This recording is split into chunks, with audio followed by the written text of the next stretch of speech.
Asante kwa baraka nyingi za rohoni ulizoachilia katikati yetu. Lakini ni saa ambayo sasa tunaenda kusikia kutoka kwako.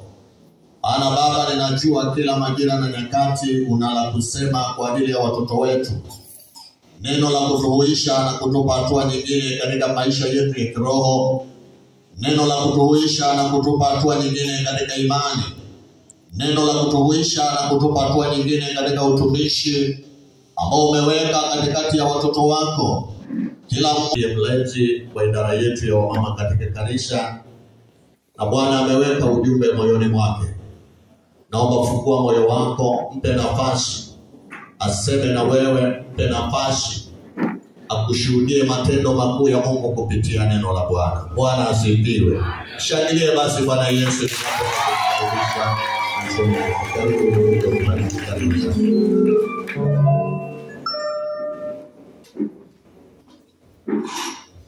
Amina. Bwana pewe sifa. Amen. Bwana Yesu asifiwe. Amen. Ninamshukuru Mungu sana kunipa kibali siku ya leo. Amen. Nawashukuru wa mama wote walioridhia kusema kwamba sasa tunatamani kusikia sauti yake tena. Amen. Mwaka 2025 ni mwaka wa miujiza, ni mwaka wa kumiliki na kutawala, ni mwaka wa kufurahia matendo makuu ya Bwana. Hivyo basi hakuna sababu ya kunyamaza kimya. Amina. Bwana asifiwe. Namshukuru sana baba yangu mchungaji kunipa kibali pia ya kusimama madhabahuni tena kwa mara nyingine. Namtukuza sana Mungu kwa sababu yake, kwani amekuwa ni mlezi wangu wa karibu kuliko unavyofikiria. Wakati mwingine unaweza kujiuliza kwa nini sisimami tena? Unajua Mungu anaandaa vyombo kwa namna tofauti, na Mungu anaandaa kila mtu, anampa huduma yake. Na huduma yangu si ya kichungaji. Silazimiki kusimama kila wakati madhabahuni. Amina. Amen.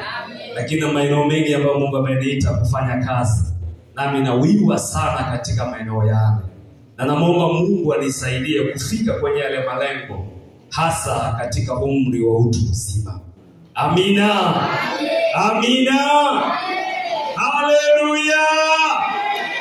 Leo hii kuna ujumbe ambao ulipita unaosema ni siku ya wanawake katika nchi yetu ya Tanzania na hata duniani kote. Na kuna sauti hii imepenya, hata mbingu imetambua na ardhi imetambua. Amina. Bwana apewe sifa. Siku ya leo ni siku ya furaha kwako mwanamke, kujua kwamba Mungu anathamini huduma ulionayo. Amen. Amina. Wakati mwingine adui alitudanganya na kutufunga katika vifungo vya kunyamaza kimya, ili tusitambue makusudi ya Mungu na malengo ya Mungu yaliyoko ndani yetu. Wanawake wamepewa kibali mbele za Bwana, na tuna ushuhuda kati ya wanawake wengi waliopita wa historia. Tuna ushuhuda wa mwanamke aliyeitwa Esther, tuna ushuhuda wa mwanamke aliyeitwa Deborah, na ushuhuda wa mwanamke aliyeitwa Tabitha. Hawa wanawake walikuwa ni wanawake waliojaa nguvu ya Mungu. Amina. Wakasababisha kubadilisha taifa, wakasababisha kuwa wa historia katika vizazi na vizazi na vizazi. Na ndivyo ambavyo wewe umechaguliwa. Sema, mimi nimechaguliwa kuwa mjumbe wa siku za leo. Kazi yako ni njema. Amina. Kujikubali kutakupa kibali mbele za Mungu kutumika na kutenda kazi ya Mungu. Tutasoma habari fupi kama 2 au 3 katika kitabu cha Mambo ya Nyakati 20 kwa mstari ule wa 21 na 22, kwa mujibu wa kauli ya leo ya kwamba sisi tunapaswa kumshukuru Mungu na kumtukuza Mungu katika nyakati tulizonazo. Naomba tusome Mambo ya Nyakati wa pili 21 na 22.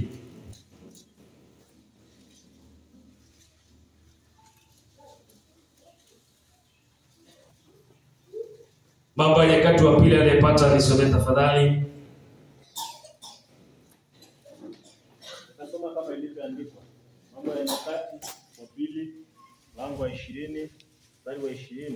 21. Wakaamka asubuhi na mapema, wakaenda nje katika jangwa la Tekoa. Nao walipokuwa wakitoka, Yehoshafati akasimama akasema, "Nisikieni enyi Yuda, nanyi wenyeji wa Yerusalemu, waaminini Bwana Mungu wenu, ndivyo mtakavyothibitika. Waaminini manabii wake, ndivyo mtakavyofanikiwa." Naye alipokwisha kufanya shauri na watu, akawaweka wale watakaomwimbia Bwana na kumsifu katika uzuri wa utakatifu. Wakatoka mbele ya jeshi na kusema, "Mshukuruni Bwana, kwa maana fadhili zake ni za milele." Amina. Bwana asifiwe. Tutasoma kitabu cha Yohana 4:23 na 24.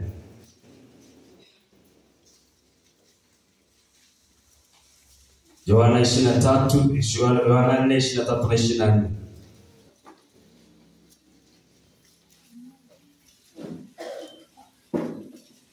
Nitasoma Yohana mlango wa 4 mstari wa 23 na 24. Biblia inasema, "Lakini saa inakuja, nayo sasa ipo, ambao waabudu halisi watamwabudu Baba katika roho na kweli. Kwa maana Baba hawatafuta watu kama hao wamwabudu. Mungu ni roho, nao wamwabudu yeye inawapasa kumwabudu katika roho na kweli." Amina. Bwana apewe sifa. Tumepewa kibali na Mungu. Tumepewa wito na Mungu. Na sisi kuokolewa ni kwa sababu Mungu alituhitaji kufanya kazi yake. Amen. Na wito mkuu tuliopewa, wanadamu wote walioitwa na Mungu kufanyika watoto wake, ni kumsifu na kumwabudu katika roho na kweli. Amen. Yehoshafati alikuwa na kipindi kigumu cha maisha. Katika kipindi chake walivamiwa na wakazingirwa, lakini alipata neno kutoka kwa Bwana kwamba waondoke, waamke alfajiri na mapema, maana Bwana ameandaa jeshi la kuwashindisha na kuwapa nafasi ya kumiliki tena na kutawala katika majira mapya.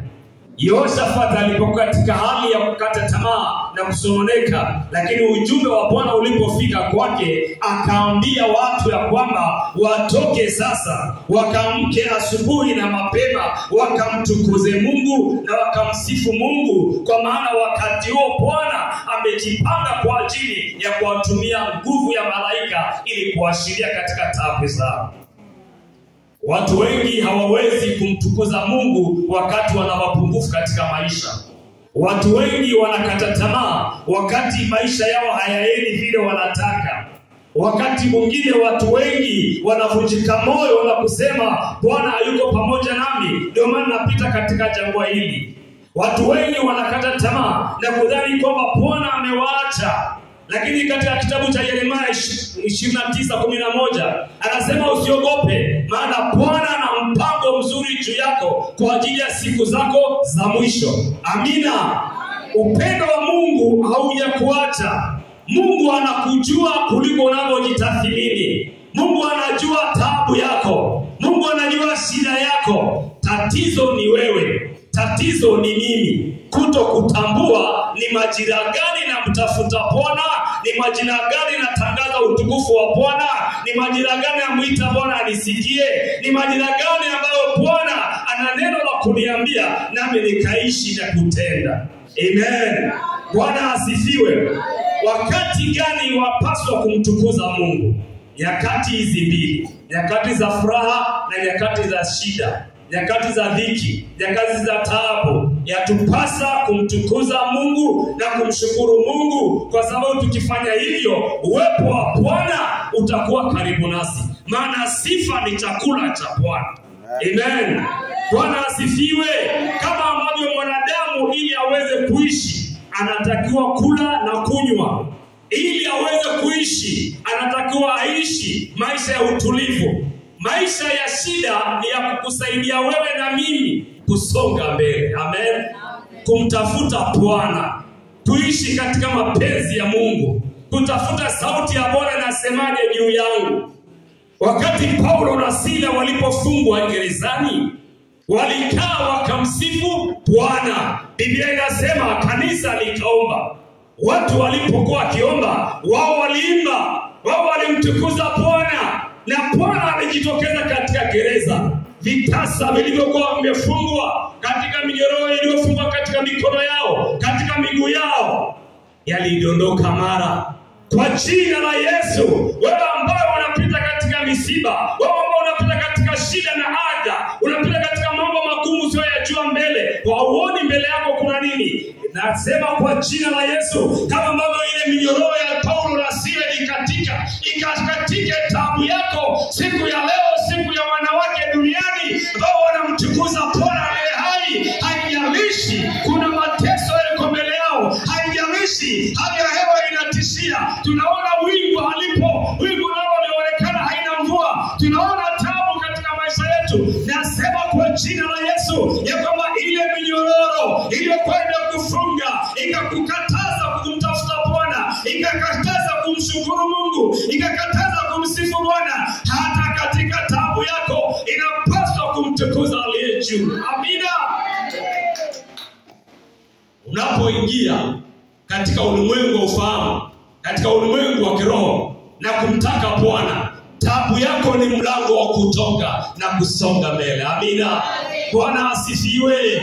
Walionekana wengi waliishi katika taabu zao. Yuko mtu aliitwa Elia, yeye aliishi katika kipindi kigumu baada ya dunia kuchafuka, na akapeleka habari mbele za Bwana, na Biblia inasema wakati alipopeleka habari zile, watu hao wameghafilika kwa sababu wamejaa chakula, iko neema ya pekee sana ambayo ilipanda katika nchi ile, wakashindwa kumtafuta aliyewapa neema ile, wakamtesa Bwana, wakatenda dhambi ya kila namna. Kama hivi leo dunia imebadilika, dunia imepinduka, hakuna amani duniani, ni kwa sababu ya mema, ni kwa sababu ya furaha iliyopo katika miji mingine, na hata wakamsahau Bwana. Iko neno la Bwana lilisema wakati ule Elia aliposema habari zile, alipata taabu, maana alitafutwa. Ilifika mahali akatafutwa ya kwamba yuko mtaabishaji mahali fulani, lakini Elia alipogundua hivyo, akamtukuza Bwana, akamtafuta Mungu. Alipomtafuta Bwana, akajiweka chini ya madhabahu ya Bwana, akajiungamanisha na mbingu, alikimbia katika maisha yale. Lakini iko saa ilifika, Bwana alikuwa na mpango na Elia, na akampaka mafuta. Ni mtu ambaye tofauti, hakufa, alipaa, alitoliwa. Ni kwa sababu alimjua Bwana katika taabu zake, alimjifunza Bwana, maana Bwana alimpa chakula. Wakati nchi ilikuwa na njaa, Bwana alimlisha. Hata mambo yote alipoharibika, alikuwa kwa yule mwanamke Sarepta, ambaye alikuwa ni mwanamke mwenye ufahamu. Akalipopokea ujumbe wa Elisha, Elia alipokea habari ya Elia, naye akakata tamaa, akamtumikia. Na baada ya hapo, muujiza wa yule mwanamke unaonekana, ikastawi hata siku kisima chake ile katika ya mafuta, wala unga haikupungua. Kwa nini? Alimjua ya kwamba hii sauti haikutoka kwa mwanadamu wa kawaida, lakini alipoingia ndani yake, iko chemichemi ya ndani ambayo alijua yuko Mungu anayejibu, yuko Mungu anayetunza. Alijua amefika mwisho, anaenda kuokota mkula ya maana ya mwisho, ili akipika atakula na mtoto wake, anaenda kufa. Lakini tazama, mauti inaahirishwa juu yake, na kwa jina la Yesu mauti inaahirishwa juu yako kanisa. Katika jina la Yesu mauti inaahirishwa kwa chama cha kina mama. Mtastawi na kukua na kuongezeka katika utumishi. Ni wakati ambao Bwana amekuita ili utumike. Ni wakati ambao Bwana haangalii taabu unayopitia. Ni wakati ambao Bwana haangalii dhiki yako. Anajua wewe ni mjumbe, wewe umeitwa na Bwana mwanamke ili ukutumike kwa wakati unaowekwa mbele yako. Wacha kulala usingizi. Haleluya! Kataa roho ya uvivu. Maana roho ya uvivu ni pigo kwa wanadamu ambao wameitwa na Bwana, wakapeleka roho ya uvivu. Hawajui wakati wa kuomba, hawajui wakati wa kwenda kanisani, hawana muda kumtafuta Bwana. Nikupe shauri, uwe na njaa ya kumtafuta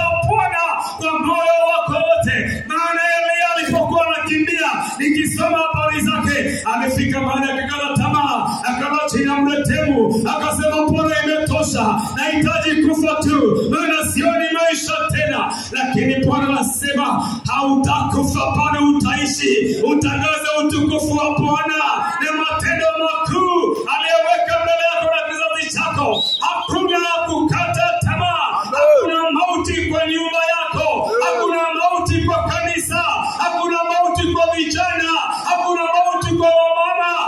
Na wanawake wanapotambua zamu yao wakapiga kelele. Ndio maana Yeremia anasema wako wapi wanawake waombaji, waombolezaji, wakaomboleze kwa sababu mauti imechungulia dirishani. Walipojitokeza wanawake wakapata neema. Mungu akaikumbuka taifa, Mungu akaikumbuka miji yao, Mungu akakumbuka uzao wao. Yamkini wakati mwingine umefika mara unasema nimekosa wana kuzaa, nimekuwa na watoto wasionitazama. Umejilani mwanamke, ni wakati wa kusema Bwana ananena nami, amenipa miaka niishi, si kwa sababu niteseke, bali nifanyike baraka kwa kizazi changu. Amen.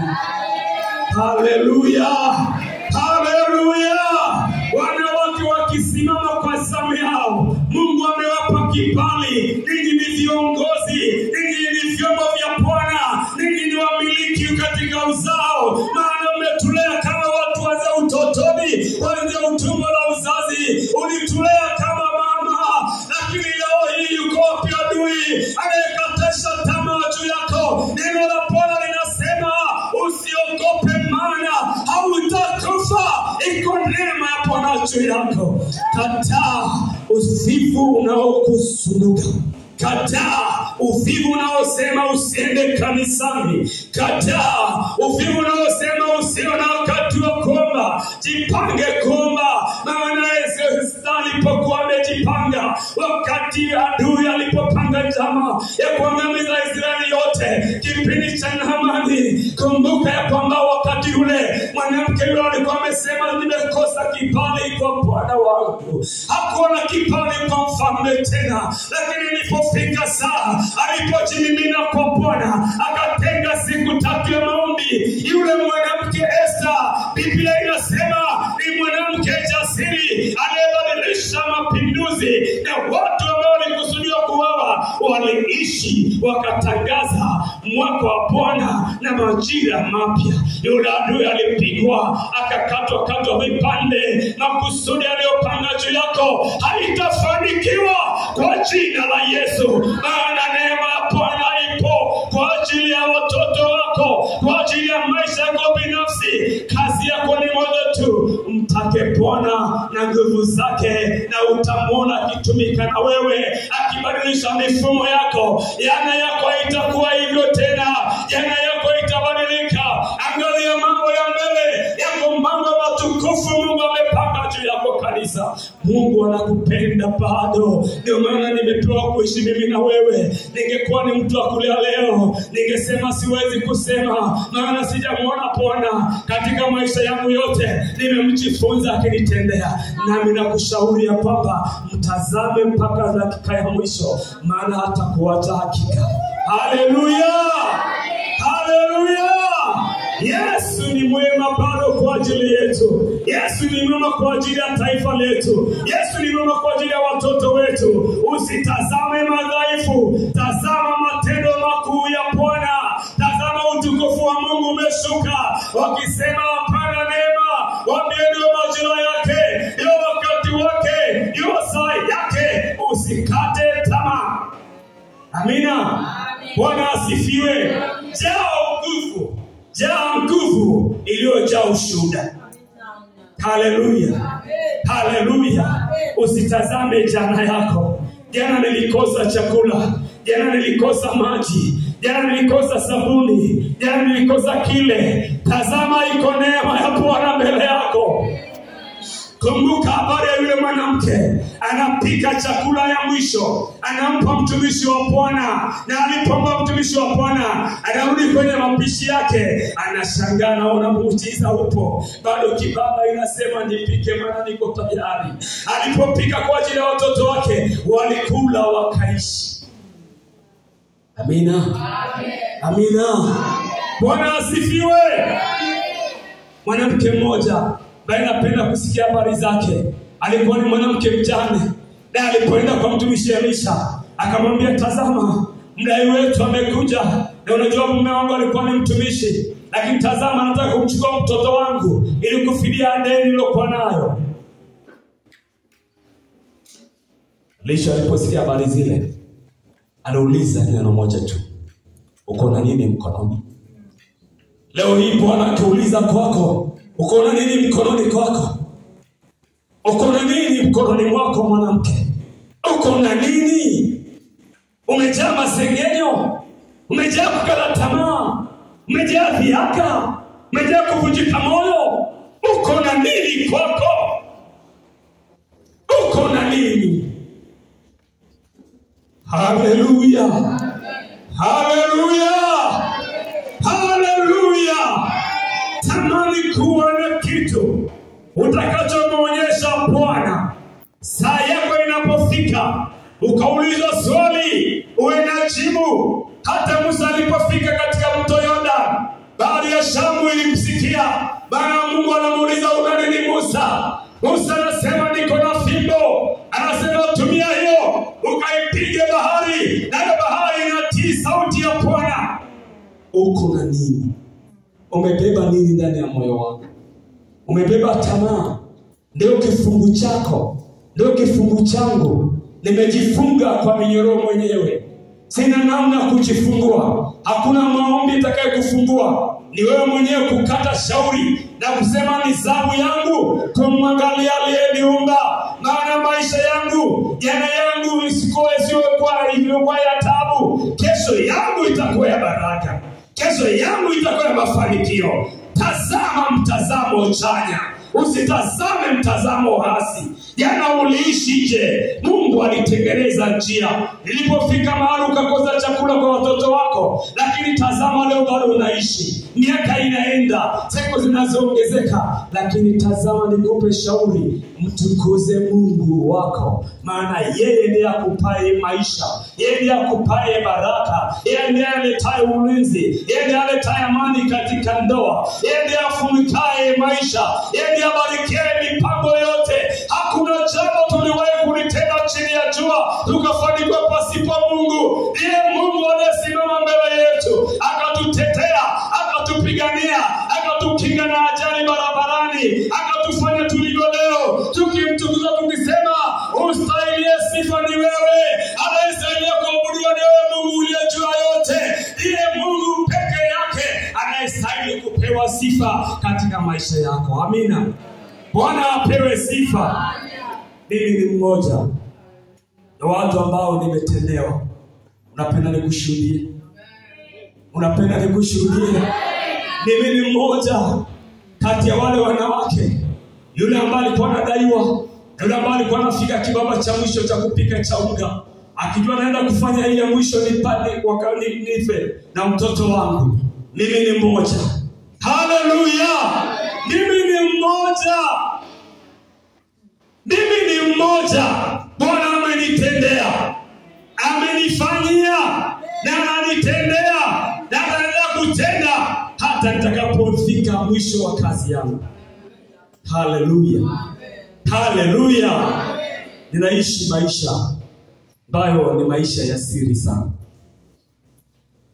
Watu wengi wamenidukuru, najua wanafanya kazi, ni kweli. Nafanya na biashara, ni kweli, na miradi mingine, ni kweli. Lakini wakati mwingine vitu hivyo vyote vina vita. Na kumbe vitu hivyo vyote havina maisha yangu. Amina. Sio juhudi zako zinakufanya ukawa hivyo ulivyo. Wangapi wanafanya kazi ya ajira? Watu wachache sana. Wangapi wanafanya biashara? Bado wachache sana. Haleluya. Kwa nini ninafanya maswali madogo? Nimeishi kwa maisha ninayoishi. Nimeishi mwaka jana kwa mara ya kwanza katika kufanya kazi. Nikaishi mwaka mzima bila malipo ya mshahara ya halali kwa. Wanasifiwe. Na kutangaza kushpa ushuhuda huu, utumie kama sehemu yako sio utumie kama majigambo, hapana. Ila nataka ujifunze neno moja tu, kwamba maisha yangu basi yataendeshwaje. Na mwajiri anataka niwepo kazini toka asubuhi mpaka jioni nirudi nyumbani. Hajui nitakujaje kazini, hajui nitakulaje, lakini anapenda nitoe huduma anayetaka nipaswe kutoa. Na mimi namshukuru Mungu sana kwa sababu nilitoa na zaidi ya yale niliyoweza kutoa. Kwa sababu nina shida moja, kwamba nimepewa nafasi ya usimamizi wa usafirishaji pale. Na wakati mwingine wanapokwama upande wao, nimetumia usafiri wangu kutimiza malengo ya kazi mahali pale.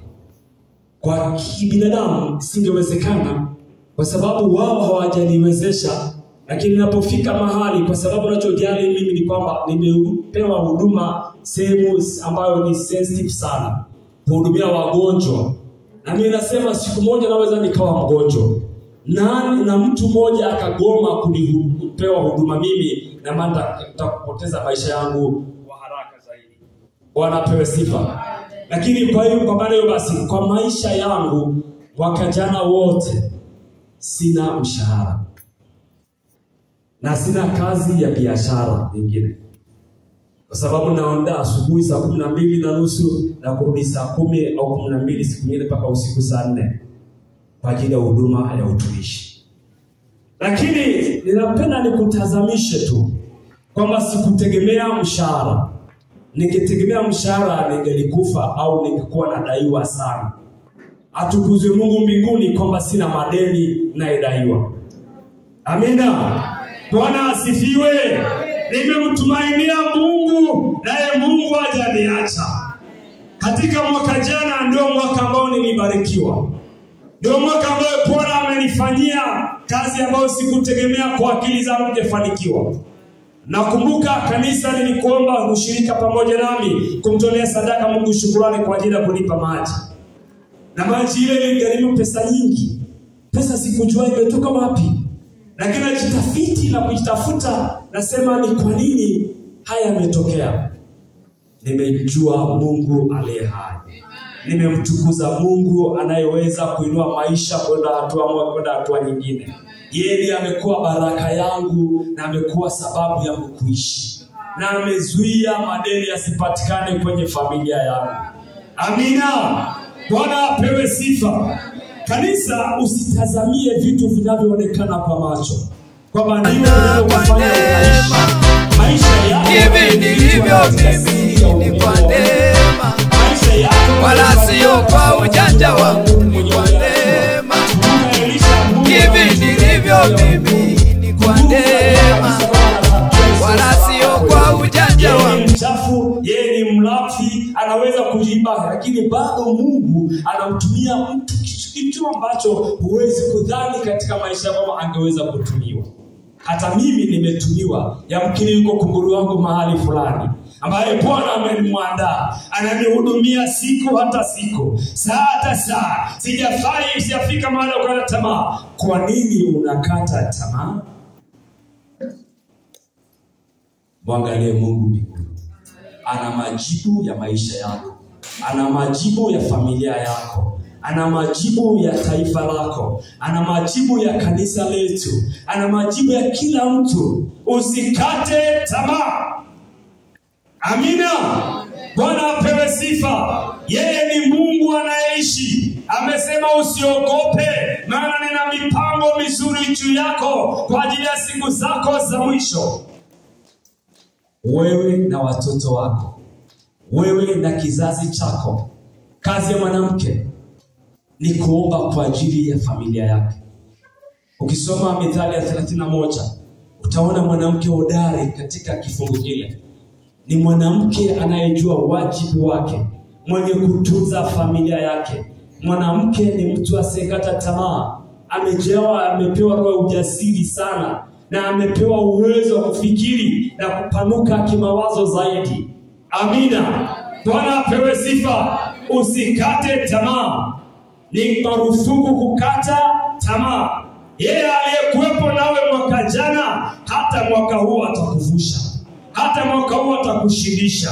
Mwezi wa pili umepita na mwezi wa tatu natembea ndani yake. Ni mwezi wa neema. Natazamia mambo mapya kutokea katika ulimwengu wa roho. Maana ninapojitambua na kuzamisha maisha yangu ndani ya ulimwengu wa roho, ndio mapinduzi ya matendo makuu ya Bwana yanadhihirika katika ulimwengu wa damu na nyama. Amina.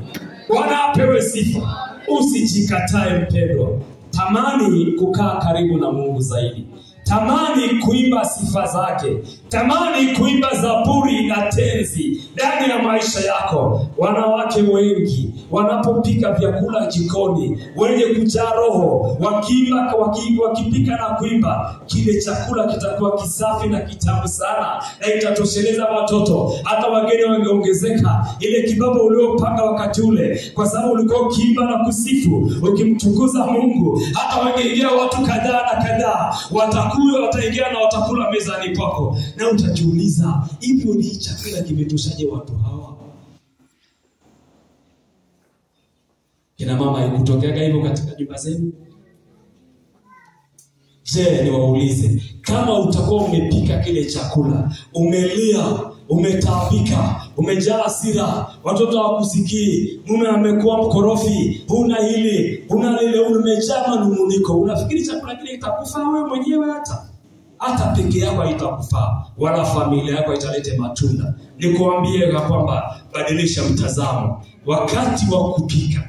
Wanawake waliona sifa hodari. Ukisoma Mithali ya 31, wamejaa maarifa, wamejaa akili, wamejaa matumaini, wamejaa sifa. Ni mwanamke wa tofauti na wanawake wengine. Hakati tamaa, haangalii jana kulikuwa na shida, anaangalia mbele yake yako maisha mapya. Usiangalie maisha ya jana, haina historia kwako. Kumbuka ya kwamba hata jana nilikuwa kwenye sherehe, nimekula vyakula kwenye buffet, lakini leo siko nayo mwilini mwangu. Simeondoka, simeisha kazi yake. Amina. Bwana asifiwe. Lakini nikimsifu Bwana, sifa zake zitadumu na kukaa milele. Zaburi ya 136 inasema kwamba msifuni Bwana, kwa maana yeye ni mwema, maana fadhili zake ni za milele. Amina. Bwana apewe sifa. Tutaimba wimbo huo. Msifuni Bwana, kwa kuwa yu mwema, kwa maana fadhili zake ni za milele. Naona bado umelala usingizi. Naona bado una historia ya jana. Na mimi natamani ungetoka kwenye historia ya jana. Na mimi natamani uhamishwe mahali ambapo adui amekufungia, ili utoke mahali pale. Sehemu hiyo sio yako. Mungu ana mpango na wewe. Mungu ana mpango na wewe kanisa. Mungu ana mpango na wewe mama ulioko hapa. Amina. Amen. Zaburi ya 136. Naenda kuhitimisha. Tutasoma wote pamoja. Amen. Amina. Amen. Hatuna kazi nyingine. Zaburi ya 136. Wote, wangapi wana Biblia? Okay, nawabariki kwa ajili yenu. Wale ambao hawana Biblia, tafuteni Biblia. Uwe na Biblia, uwe na wakati wa kusoma maandiko. Itakusaidia kusonga mbele. Itakusaidia kuvuka mitego ya adui. Itakusaidia kufungua macho yako ili uweze kuona, na adui hawezi kukutesa, na adui hawezi kutengeneza mtego mbele yako, maana umepata maarifa. Maarifa iko katika neno. Zaburi 136. Tunasoma pamoja tafadhali. Tunahitimisha. Kusudi letu leo ni kukumbuka mwanamke ana kazi kubwa tu ya kumsifu Bwana katika maisha yake yote, kwa maana Bwana amekuwa mwema kwake. Israeli walimtukuza Bwana walipovuka bahari ya Shamu. Biblia inasema Miriam alianza chorus, akaanza kwaya, akawaimbia watu, na watu wakajaa shangwe wakamtukuza Mungu. Na Mungu alidhihirisha katika kivuko kile. Naye Bwana aliendelea kuwahifadhi na kuwatunza hata walipofika mahali pa kumaliza safari yao. Nasoma. Mshukuruni Bwana kwa kuwa ni mwema. Tusimame wote, tutamaliza. Leo ni siku ya sikukuu, kwa hiyo hatuwezi kukaa muda mrefu. na kusema maneno mengi. Hii machache Bwana akayahifadhi katika maisha yako, ukayafanyie kazi katika kukua kwako kiroho. Niko na maandiko mengi, lakini naona kwa sababu ya muda hautaweza kutosha kuzungumza wala kuelezea. Ila naomba tuhitimishe katika Zaburi ya 136. Mshukuruni Bwana kwa kuwa ni mwema, maana fadhili zake ni za milele. Mshukuruni Bwana kwa kuwa ni Mungu wa miungu, Kwa maana fadhili zake ni za milele. fadhili zake ni za milele. Yeye peke yake afanya maajabu. Yeye aliyefanya mbingu na fahamu zake, kwa maana fadhili zake ni za milele. Yeye aliyetazama chini na Yeye aliyefanya mianga mikubwa, kwa maana fadhili zake ni za milele.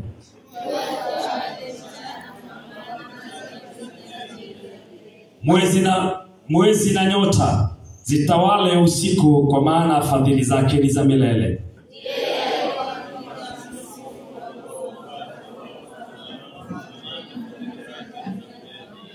Akawatoa Waisraeli katikati yao, kwa maana fadhili zake ni za milele.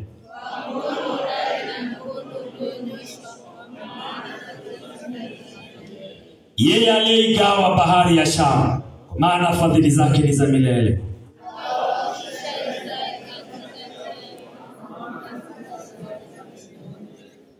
Akamwangusha Farao na jeshi lake katika bahari ya Shamu, kwa maana fadhili zake ni za milele. yeye aliyewaongoza watu wake jangwani, kwa maana fadhili zake ni za milele. Yeye aliyewapiga wafalme wakuu, kwa maana fadhili zake ni za milele.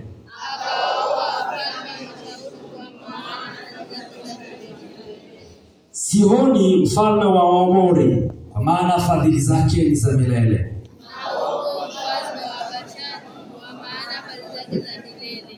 Akaitoa nchi yao iwe urithi, kwa maana fadhili zake ni za milele.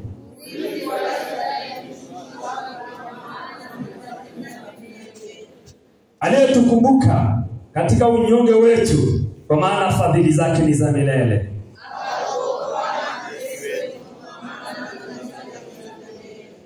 Kila chenye mwili akipa chakula chake, kwa maana fadhili zake ni za milele.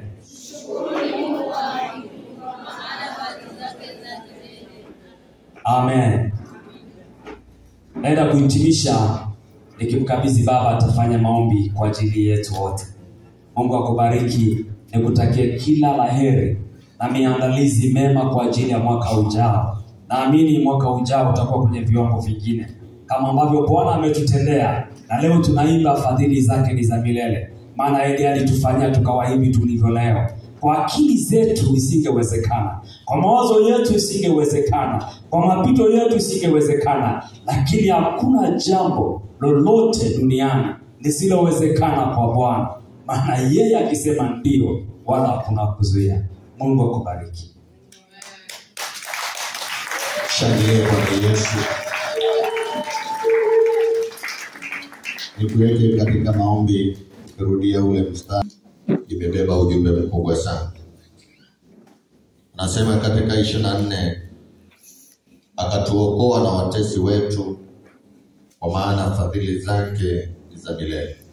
25, na kila chenye mwili akakipa chakula chake, kwa maana fadhili zake ni za milele.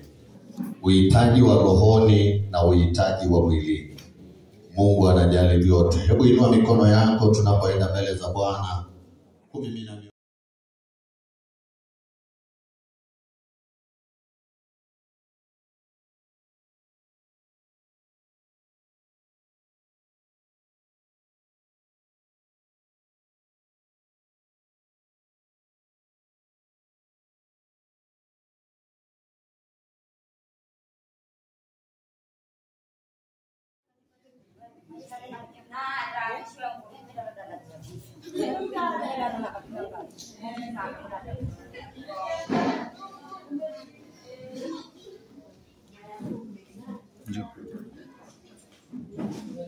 Naona sasa wanateka maji kwa ajili ya matumizi yao. Wengine wananyoshea kupelekea mifugo nyumbani.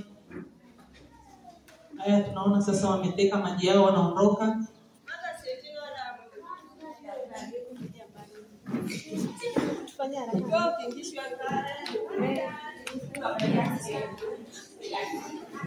Basi wamama hao wanaelekea majumbani.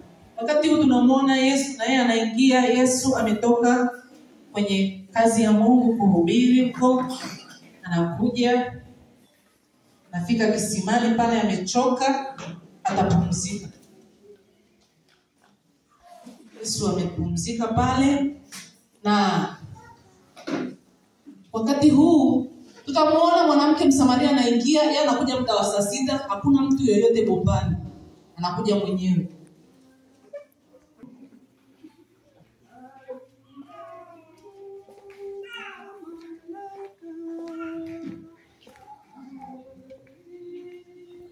Mwanamke Msamaria huyo kwa kisimani anateka maji.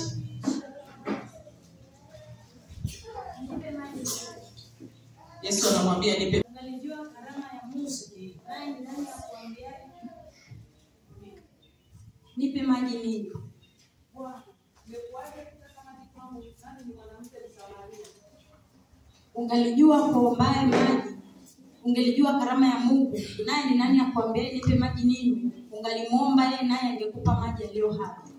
Bwana, una chombo cha kutekea maji na kisima ni kirefu. Hayo maji umepata wapi? Unipe nami ninywe. Ila anywe maji haya ataona kiu tena, bali anywe maji nitakayompa mimi hataona kiu milele, na yeyote nitakayompa maji atapata uzima wa milele. Nayo hayo maji nitakayompa mimi atakuwa ndani yake chemichemi yakibubujika maji uzima wa milele. Bwana, wewe ni mkubwa kuliko baba yetu Ibrahimu, ambaye amechimba kisima chake akanywa na wanyama wake na wanawe. Nenda kalete mume wako. Sina mume. Umejibu vema. Umekuwa na wanaume 5, hata huyo ulionayo sio mume wako. Bwana, waonekana kwamba wewe ni nabii. Baba zetu walimwabudu Mungu katika mlima huu wa kilima moto. Lakini sasa nyie mwasema kwamba mahali pa kumwabudu Mungu ni namba 7. Saa yaje ambao hamtamwabudu Mungu katika mlima huu wala kule namba 7. Bali wamwabudu Bwana, imewapasa kumwabudu Mungu katika roho na kweli. Jamani, njooni. Nimemwona mtu wa ajabu, ameniambia mambo yangu yote. Hebu njooni tumsikilize jamani. Amesema mambo yangu yote, ameniambia mambo yangu yote. Hebu tumsikilize. Tunaweza, tunaweza. Mwanamke jiamini, jiamini, jiamini. Mwanamke jiamini, jiamini, jiamini. Wanawake tunaweza, tunaweza. Tuamini wetu tunaweza, tunaweza. Ongoza tunaweza, tunaweza. Kulea tunaweza, tunaweza. Tunaweza, oh tunaweza. Wanawake tunaweza, tunaweza sana. Wanawake jasiri tunaweza, oh tunaweza. Jeshi tunaweza, tunaweza sana. Wewe ni mtu wa thamani, popote ulipojiamini unatosha. Yesu alitumika na wanawake, mitume alikuwa na wanawake, wanawake wote kuliko.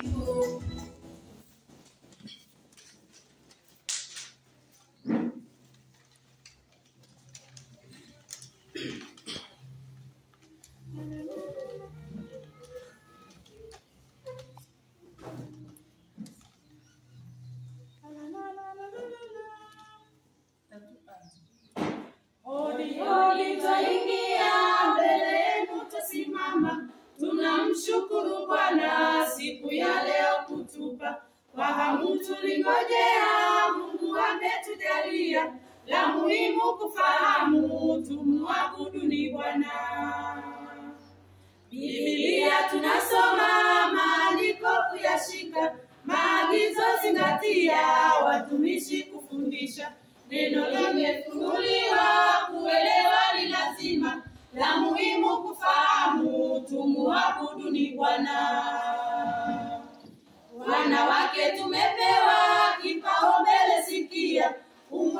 kuabudu ni lazima, unyenyekevu onyesha, utukufu na heshima zote ni zake Muumba. La muhimu kufahamu, tumuabudu ni Bwana. Mwanamke Msamaria kisimani alikwenda, maji yake kuyachota, ujumbe aliupata, mafundisho kuyashika, kuhusu ibada njema. La muhimu kufahamu, tumuabudu ni Bwana. Ushuhuda kuchukua, vijijini alikwenda, habari alitangaza, yapasayo kuyatenda. Injili alienea, Uyahudi Samaria. La muhimu kufahamu, tumuabudu ni Bwana. Kazini kwako kanisa, neno lake kulishika, kuchukua na kutenda, Mungu ataonekana. Neno lake kutukuzwa, walimwengu kumjua. La muhimu kufahamu, tumuabudu ni Bwana. Wanawake maarifa, jambo moja kulijua, ni bado mahitajika katika tamsimama. Mungu kumfunulia, dunia kumtambua. La muhimu kufahamu, tumuabudu ni Bwana. Bwana katupalilia, matunda kumzalia, mavuno kuyaendea, ghalani kuyajaza. Usingizi kutolala, kazi yake kuifanya. La muhimu kufahamu, tumuabudu ni Bwana. Tamati tumefikia, mbele kuzoendelea, machache tumeyasema, Mungu ametujalia. Tunamshukuru Mola, uzima kutupatia. La muhimu kufahamu, tumuabudu ni Bwana. Tamati tumefikia, mbele kutoendelea, machache tumeyasema, Mungu ametujalia. Tunamshukuru Mola, uzima kutupatia. La muhimu kufahamu, tumuabudu ni Bwana.